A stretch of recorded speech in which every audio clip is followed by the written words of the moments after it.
Karla, živja. Živja. Naša akcija Postanite zdravi in mladi s Karlčkom se počasi zaključuje. Drži. Kakšni so bili naši kandidati, kako so napredovali, kako so izboljšali svoj življenjski slog? Kaj praviš za našo Mojco? Kako je šlo? Mojca je krasna punca. Mojca ima po eni strani srečo, ali pa mogoče tudi malo nesrečo, da je morala že zelo mlada poskrbeti zase. Jaz rečem, da je to sreča zaradi tega, ker ima potem sigurno na dolgi rok več možnosti za dobro, kvalitetno, zdravo življenje.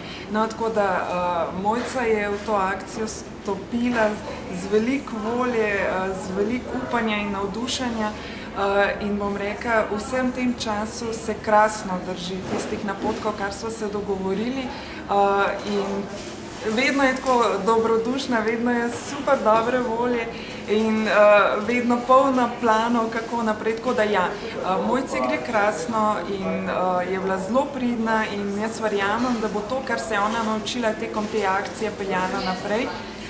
In ne samo to, pravzaprav je navdušila še svojo družino, tako da je bil to en tak postanite in ostanite zdravi in mladi družinski projekt pri njej, no? Tako da sem vesela, no, da ji tako dobro gre in verjamem, da bo šlo še naprej.